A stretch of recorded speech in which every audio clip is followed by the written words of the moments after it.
Hello and welcome back to the Dougie Critchley Football YouTube channel. There are just a few days remaining of the January transfer window. So today I'm ranking my best and worst deals of the window so far and pick out my 5 worst and my 5 best. And I'm going from 5 to 1 in both category, interchanging between the two.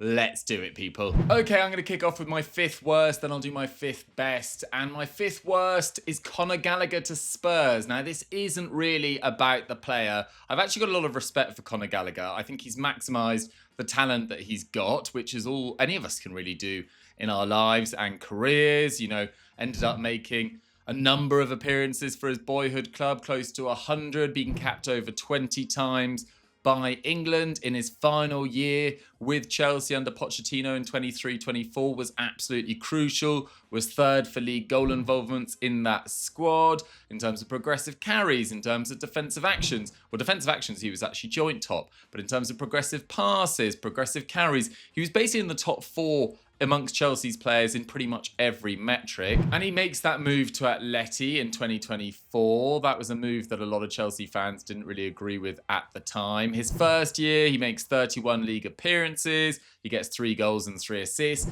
This year, much more of a bit part player. No doubt, mainly down to the performances of Barrios, who's been really actually very impressive for Atletico Madrid this year. Koke's had a bit of a resurgence as well. And you've seen players like Cardoso, who was signed from Real Betis this summer, barely get a look in. Conor Gallagher hasn't had a look in either. And now he has moved to Spurs. And look, this is less about the player. I actually think for Thomas Frank Football, who looks for quite combative, all-action midfielders, he can make a big impact there, especially with Bentancur out for the rest of the season. Bergwijl's out, I think, for a number of weeks now as well.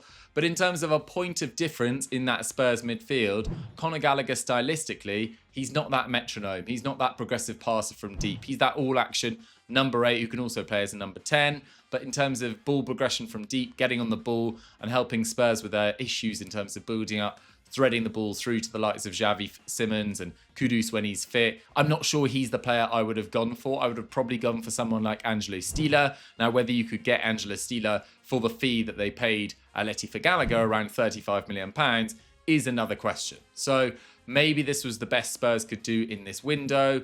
I don't think it's a disaster of a move whatsoever. I think people have really overreacted to it. I think Spurs with a manager, and it does feel like the end is nigh for Thomas Frank now as well. I was quite against firing him up until a few weeks ago because I did really believe in his work at Brentford. I think he did deserve that opportunity to translate or try and translate that over to Spurs and a top 6 club, but it just hasn't really worked out. And you've seen the impact of changing manager with Rosinha and Carrick. I do feel like Spurs' squad, whilst I do think some of their players are a little bit overrated, I think even with an injury crisis that they've got going on at the moment with the likes of Maddison and Kulusevski and Solanke missing so much this season, I do think their results should be significantly better as well.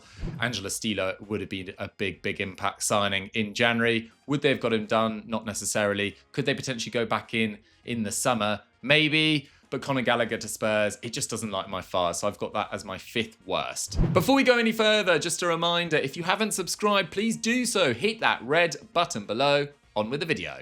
Now, in terms of my best, I've got some honourable mentions before I get to my 5th best. I'd like to give Raspadori a shout out. I think 22 million euros from Atletico Madrid to Atalanta. He was so effective for Sassuolo in particular before going to Napoli. Always had reasonable impact at Napoli as well. Very solid for the Italian national side, although they've had really limited options in forward areas over the last few seasons as well. He started really well at Atalanta as well. Hopefully he can get back to his best there.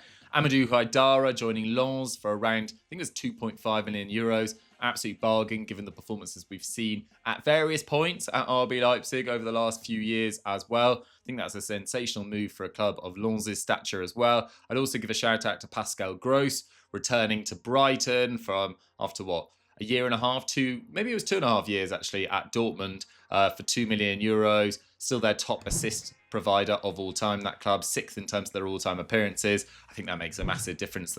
Brighton felt like they've got an abundance of 10s in their squad at the moment, but a controller who can pick out passes, score from range, great over dead balls. I think he could make a massive impact in the second half of the season as well, and it would be nice to see him retire there as well, having made such an impact. I'll also give a shout out to Ethan Nwaneri, joining Marseille on loan. I think that's a really smart move.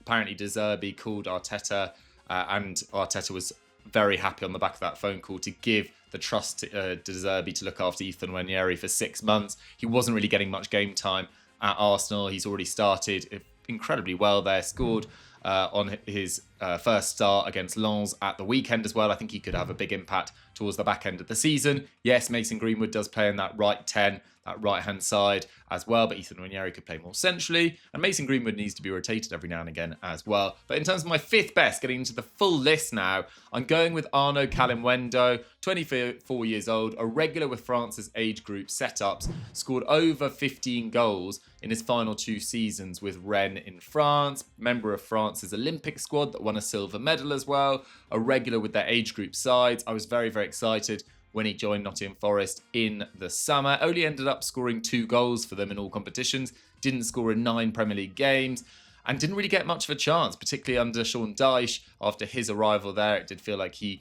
much more favoured Igor Jesus. They brought in Lorenzo Luca finally, but people were worried when Kalimuendo was let go and there wasn't much of a plan there. Let's see by the time this video goes live whether there's any more information about Jean-Philippe Mateta going to Nottingham Forest as well. But Arnaud Kalimuendo going to Eintracht Frankfurt, the club which has supercharged the careers of Ekitike, of Marmouche, of Haller, of Jovic. I think he could have a massive impact there. And he started really effectively. He's had 9 shots in the Bundesliga, but he's already scored 2 goals. He's grabbed an assist as well in his opening 4 games. His expected goals per 90 has gone up from 0.3 to 0.49. And Frankfurt is the perfect club for him going forward. There is expectation there, but they've had such a weird season so far. Only Bayern Munich have scored more goals than them in the Bundesliga, but no side in the Bundesliga has conceded more goals than them. They've been absolutely chaos so far, pure chaos. Dino Topmuller has already lost his job. They're under an interim manager for now. Let's see whether that's confirmed potentially before this video goes live. Arnaud Kalimuendo would get regular game time there. It's in a league with much more open spaces. I think he could really thrive there and make a massive difference to their European push in the second half of the season. Let's go to my 4th worst, and I'm actually going with Donyell Malen to Roma, but from Villa's perspective. Now, I don't think this one makes a lot of sense from Villa's perspective for me personally. Look, he was signed. Before I get into that, actually, there is this rumour or this sort of feeling online that I absolutely hate Aston Villa. I just want to put that to bed. I've got no beef with Aston Villa whatsoever. I don't really know where it's come from. Yes, I've sometimes questioned their transfer policy over the last few years, but I'm by no means a Villa hater. I actually think Aston Villa have got so much deserved praise over the last few years for their phenomenal form since Unai Emery arrived. The likes of Watkins, Buendia recently, Morgan Rogers, Konza, Pau Torres, Tielemans, Camara, etc. All these players get so much praise. I don't know why online there's this feeling amongst Aston Villa fans that they're really hated. I don't really follow it. But either way, that aside, this transfer, for me, doesn't make that much sense, given the fact that they signed Donyell Malen from Dortmund last summer for £21 million. Now, 1 year on, he's been loaned to Roma, although Villa claim it's a permanent move, but Roma say it's a loan, a £2 million loan fee with a £25 million obligation to buy, so they will make a slight profit on him. But Donyell Malen, I'm not the biggest fan of Donyell Malen, if I'm totally honest, in terms of an aesthetic all-round football package. I think he's an amazing speedster and can definitely cause issues to opposition defences, but he's not the most technically gifted for me in tight spaces. He's a little bit wasteful at points as well, but if you want someone to run in behind, stretch play, like Villa do, building up, baiting a press, play in behind, to Watkins, to Malen, etc. I think he could have made a big difference. And he already was this year. I mean, in limited minutes. Even last year, he was averaging a goal contribution in the league and Champions League every 142 minutes. This year in the league and Europa League, that dropped down to 122. He started pretty well at Roma as well. He scored on his debut in that 2-0 win against Torino.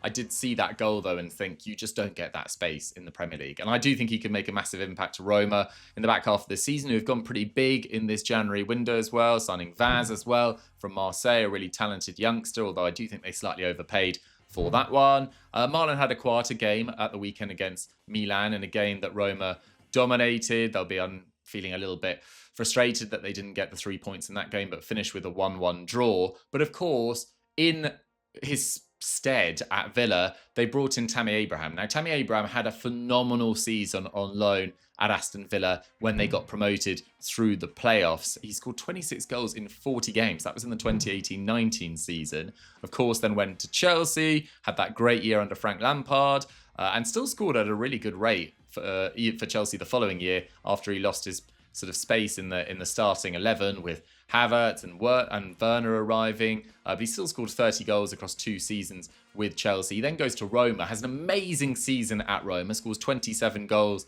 as they win the Conference League under Mourinho that year. But he does his cruciate and he never really gets back to that starter, main man ever again at Roma, goes to Milan, now at Besiktas. But in the last 2 seasons, he scored 23 goals in 70 games. He's played a decent amount of minutes. Besiktas didn't want him to leave permanently or at all this January. They ended up having to sign him permanently from Roma after the clause in their contract for him in terms of the obligation to buy were met. So they signed him permanently, sold him on to Aston Villa. Look, he's a more natural number 9 in terms of Ollie Watkins and rotating him going forward. Maybe that's a positive going forward, but at the same time, you're asking Tammy Abraham to join a new environment and instantly hit the ground running. And how many success stories do we have in terms of transfers in January? It's a particularly difficult time to join. I do think the fact that he's English and has played in the Premier League for a number of years before, that should help him.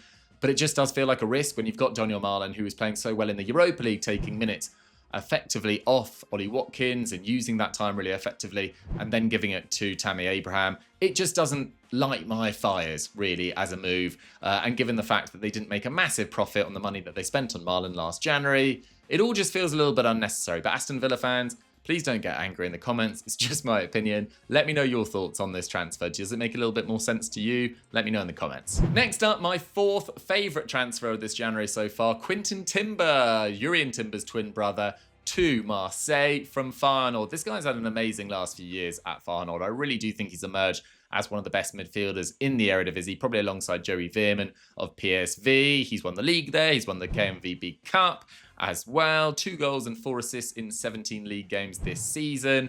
He was averaging 3.5 tackles and interceptions. That's really, really solid. Was winning 85% of his challenges. Also creating 2 chances from central midfield as well. Completing a dribble. Really solid all-round footballer. I mean, look at Jurrien Timber. Oh, I've just knocked the mic there. But look at Jurrien Timber at Arsenal now and how he's sort of developed as an all-round defender and ball player and footballer, etc. Quinten Timber, great genetics. I think they're 2 really, really high-quality players. And to go to Marseille for less than £3 million, I think it's an amazing steal for De Zerbi's side, playing alongside Højbjerg in the middle of that midfield.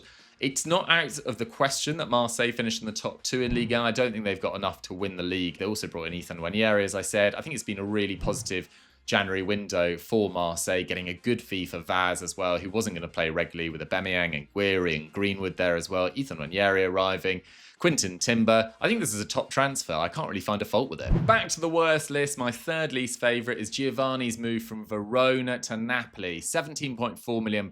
Does feel like a fairly sizable fee for a player that's only ever scored 7 goals in 79 career appearances for Corinthians and then Verona. Did have a very decent start to this season as well, but Napoli's record in terms of signing strikers in the January window is really poor. So get a load of this. Lorenzo Luca obviously was signed permanently before being loaned to Nottingham Forest this month, but Pavoletti signed for €18 million in January 2017. He didn't score in 10 appearances. Andrea Battaglia as well, driven for him, €60 million from Spal, actually ends up being a bit of a workhorse, bit of a cart horse up front, makes a little bit of an impact as well, but 9 goals in 2 seasons, not great. Eduardo Vargas, he was a January arrival as well.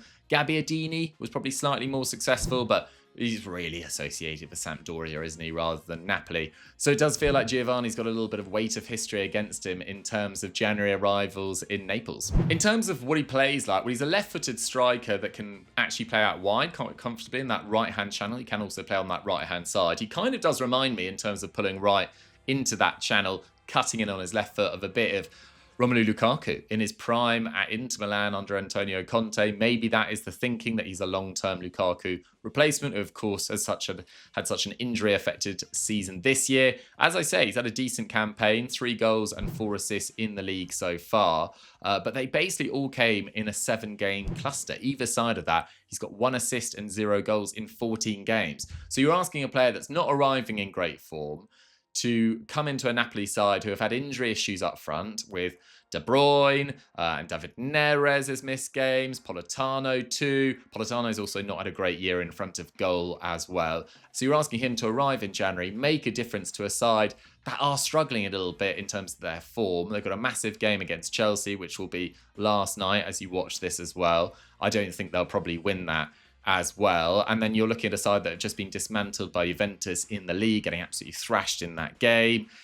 I struggle to see this being a very successful signing, in my personal opinion. Do you disagree, though, Serie A fans? Let me know in the comments. In terms of my third favourite transfer, it's got to be Antoine Semenyo. I mean, what an impact so far. I would say that he's had a fairly favourable run of fixtures to get going with as well, with Exeter City in the FA Cup. He didn't make much of an impact against Man United, but played Wolves at the weekend, also grabbed a goal against Newcastle, but 3 goals and 1 assist in his first 4 games. It shows the benefit of signing players that are Premier League proven and arriving in great form. I mean, what an impact, what a step up from Savio, from Bob so far this season as well. Just feels like he's just absolutely carried that form and momentum into this City side. So fearless, can get shots off on both feet as well. Great threat in transition. Just feels like a proper City player as well. And I wonder whether Arsenal are now feeling a little bit nervous, given the fact that City, yes, they've got a number of defensive issues as well, but if they get Haaland, Semenyo, Foden, Cherki going, Marmoush scored at the weekend, first Premier League goal of the season as well. Do they have more attacking threats than Arsenal going forward? Absolutely, I would say. Do they have the defensive solidity of Arsenal? No. So I just don't have that much faith that Man City can put together even like a 7-game, 8-game winning run, let alone the 14, 15, 16, 17 winning runs we've seen in the past from them. So I do think Arsenal are still strong favourites for this league. But this was a real statement from Man City getting Antoine Semenyo ahead of Man United, ahead of Liverpool, ahead of even Arsenal that could have done with him in that forward line as well. Fantastic athlete, really fearless. I don't think he's necessarily the best creator, but he's not in this side for that. You've got Ryan Cherki for that. You've got Phil Foden who can create as well. And with Savio, Bob, Marmoush, even Bernardo Silva struggling for form so far this season, what an impact Antoine Semenyo can make on the right-hand side going forward. He's been fantastic so far. In terms of my second worst deal of the window, I'm actually going Nicholas Fullkrug to Milan. Now, I really hope this works out for his sake. I've got a real soft spot for Nicholas Fullkrug. The way he's worked his career up and really developed from the lower leagues, and then that great stint at Greuther Fürth and then Werder Bremen. And he is a tough cookie as well. This is a guy that lost his tooth in a teammate's head in a collision in training and just never replaced the tooth. What a badass, really. I mean, fair play to him as well. Gets this move to Milan on the back of a really poor spell at West Ham. Only ever scores 3 goals for them in a year and a half. Misses so many games with injury as well. 32 games. And he arrives at Milan. And guess what happens to him in his first couple of weeks? He gets burgled. He gets burgled and loses 500,000 euros worth of, I think it was jewellery, I read, which is a pretty bleak experience when you've just joined a new league as well. He was playing with a broken toe, scored against Lecce. Great story, fantastic. But now he's got a broken toe as well. Does he need to sit that out and let that recover going forward? Another injury to contend with. He's already a certain age. He'll be 33 in February. It's just not that forward of thinking a move from Milan. I get that Nkunku is struggling so far this season. There's been a number of different forwards. I mean, Pulisic and Rafael have probably been their key men, but Santiago Jimenez has struggled as well. They need someone to come in for 6 months. It's just a loan, but I'm just not a massive fan of it. It doesn't light my fires. But having said that, in January, when everyone spent so much money, at least in Premier League terms, in the summer, it's been a fairly slow-moving window. Nicholas Fullkrug for 6 months. It's just not a disaster, but having already broken his toe, having already been robbed, it just hasn't got off to the best of starts. 1 goal in 6 games so far. I'd be very surprised if he ends up scoring more than 5. Maybe I'm being a bit harsh. Let me know what you think. In terms of my second favourite move, it's got to be Endrick to Lyon. This guy was so highly rated over in Brazil. Barely got going at Real Madrid. Didn't really get much of an opportunity under Ancelotti last year. Didn't really get any minutes under Xabi Alonso so far this season. Gets loaned to Lyon. Fantastic impact so far. 4 goals and 1 assist in 3 games for Lyon. He played off the right-hand side against Brest in his Ligue 1 debut as well. 9 dribbles, 5 chances created and 4 shots and 1 assist in that game. Then against Metz at the weekend, he plays up front in a 3-5-2 formation. Lyon, by the way, absolutely flying under Paulo Fonseca now as well. They've won 4 league games in a row. They're now 9 points off leaders PSG. But Endrick plays up front in a 2, scores a hat-trick, really high-quality goals as well. Looks like he's playing with so much confidence. And this is fantastic. For a real wonder kid who struggled at Real Madrid, never got an opportunity. I mean, playing back up to Kylian Mbappe, probably at least, if not the best, one of the top 2 or 3 players in the world. That's a really difficult role for anyone to do. I've been thinking that this season, like, who wants to go and be Kylian Mbappe's backup? Who wants to be Harry Kane's backup? Who wants to be Erling Haaland's backup? Like, these guys rarely miss games. They are so consistent in front of goal. They rarely have long patches of more than 2-3 games without scoring, although in Haaland's case, that's actually been extended recently as well. But the point still remains, it's such a thankless task. So for Endrick to go over to Lyon, joining another new league, another new language to contend with, he's still so young, and smash it this early. Really proud of the guy, and he's a huge Bobby Charlton fan as well. Football heritage, love it. Quickly before I move on, the race for Brazil's number 9 shirt, that's something fascinating to keep your eye on over the next few months as well. There's of course Matheus Cunha, scored a fabulous goal against Arsenal at the weekend. Richarlison's been the incumbent for a number of years. Equal Thiago, the top scoring Brazilian of all time in a single Premier League season. Phenomenal for Brentford so far. That'd be a hell of a story given his struggles early on in his career, given the fact he arrived at Brentford, then had that horrific knee injury if he was leading the line. João Pedro as well, looks like he's really Liam Rosinia's man going forward. And every training ground video I see, he's being given so much love and attention by Liam Rosinia. He's really trying to build him up as well. So that's a fascinating one to keep an eye on. Hopefully Endrick can make it. If not, for a starting spot, for experience. In terms of my worst deal of the window so far, I feel pretty brutal saying this, but I think it's for me, Marc-Andre Ter Stegen's move to Girona. Look, I loved this guy, particularly early on in his Barcelona career. Arrives in the summer of 2014 along with Rakitic and Suarez. Luis Enrique's the manager. Everyone knows what happens next. Messi, Suarez, Neymar win the treble. Ter Stegen had some monster years at Barcelona. 6 La Ligas he won. He won the Champions League. He won 6 Copa del Reys as well. He was so good in the 22-23 season under Xavi that he was named La Liga Player of the Season. He was that good. It was like a De Gea 17-18 campaign. Freakish stuff from him. He was brilliant. But he's only played 10 games since the start of last season. He's missed 92 games with injury in the last 2.5 years. He has joined Girona on loan for the rest of the season. And Girona, they're in a really sticky situation in a Liga relegation battle that you should definitely keep an eye on over the next few weeks. It is so tight. They are 13th. They are 3 points clear of relegation. From 10th to 18th in La Liga, there are 3 points in it. There are clubs like Sevilla, Athletic Club, Valencia, all in that mix. There could be a big shock and a big club going down at the end of this season. You could see why he wants to go to Girona on loan. It's very close to Barcelona. He could probably still live at his current house. I think it's about an hour and 20 drive. But Girona are having a really difficult season. It's particularly, though, their attack. In terms of their shots per game, it's the lowest in La Liga. And they've made moves to address that this January as well, with Echeverri arriving on loan from Man City, their sister club, of course. He went on loan to Bayer Leverkusen. Didn't really get a look in there. Of course, they changed manager from the manager that brought him in Erik ten Hag. Didn't really get much minutes as well. So he'll be brought in, hoping to add more in terms of creation. But Marc-Andre Ter Stegen, having missed so many minutes over the last few years, having really been third choice Barcelona goalkeeper behind Joan Garcia and Szczesny, who came out of retirement after, I don't know, a 6-month sabbatical smoking, and he still couldn't get back ahead of him. And you're replacing Paulo Gazzaniga, who I don't think he's been a disaster of a goalkeeper so far this season. He's on 72% save percentage. He has had some shocking individual performances, but was he really their biggest issue as well? So you're looking at a manager that's under massive pressure to get back to his best, in joining a club in January with no time to build up a relationship with his players as well, who are really struggling this season. I think this has got a bit of a disaster written all over it for me. I hope, for Ter Stegen's sake, I'm wrong.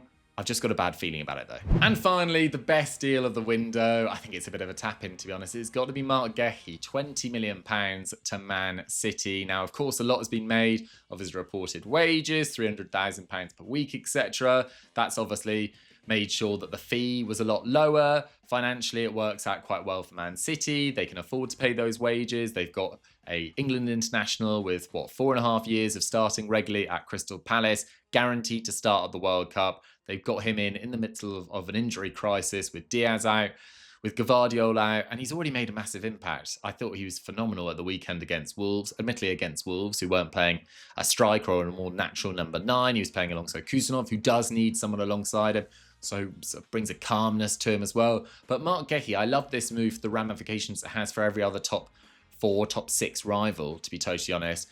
And sometimes a transfer is about what it does for the team, but it's also about what it takes away from your opponents as well. So Liverpool obviously wanted him in the summer, refused to offer any more than £35 million until the final few days of the window. I bet they regret that, looking back on it now, especially given Ibrahim Konaté's form this season. He has had to miss a number of games now due to personal reasons after the death of his father. So, of course, I send my thoughts to him on that as well. But his form so far this season just really hasn't been good enough. And then you look at other clubs that were supposedly in for him. Arsenal, rumoured to be going after him in the summer. Didn't make a lot of sense to me personally. I think he would have probably been on the bench behind Saliba and Gabriel, but he's obviously a top quality operator there as well. You look at Chelsea, they want to bring in Jeremy Jacquet and Selmino. They cancelled that loan spell. Marc Guehi felt like an obvious transfer for them in the summer. I think they've clearly lacked quality at centre-back with Colwill out injured. So it's about the ramifications of this deal as well. And Guehi can play in the middle alongside Ruben Dias, shift Gvardiol to left-back, and or potentially rotate with Gvardiol if Nico O'Reilly continues his excellent start to life as a Man City player as well. And it just really improves City's depth, with the futures of Nathan Ake and John Stones uncertain. So it feels like almost the perfect transfer in a January window. They've added two very, very high quality Premier League players arriving full of confidence. And I think it could make a massive difference in this title race. I'm still backing Arsenal to win it. I do still think they are the best side, but this is undoubtedly a real wobble. They've only won one of their last 9 league games by more than a goal margin, and that was against Aston Villa, and a lot of those goals came pretty late as well. So yeah, it hasn't been a great few weeks for Arsenal. It hasn't been a great few weeks for Man City prior to the weekend against Wolves. But Marc Guehi, long-term, short-term, price tag, effect on other people's teams going forward. I think this is close to a perfect transfer. Love it. So guys, that was it for this week's video. What did you guys make of it? The ranking of best and worst moves so far this window. Let me know your thoughts in the comments down below. I hope you enjoyed this video. I thought the truth was coming back this Friday, but I'm afraid we've had to delay it another week. Sam has been really tied down with work, but it will be back with a bang in February, hopefully weekly between now and the end of the season. So sorry about the delay, but please go check out all the shorts I've been dropping on my channel. Go check out my other January transfer content that's been coming out weekly. Thank you so much for watching this video. I've thoroughly enjoyed making content on this YouTube channel over the last few years. Now on 12.2, last few months, started in July, but now on 12.2 subscribers. Absolutely loving the journey. So thank you so much for your time. Lots of love, guys. Look after yourselves.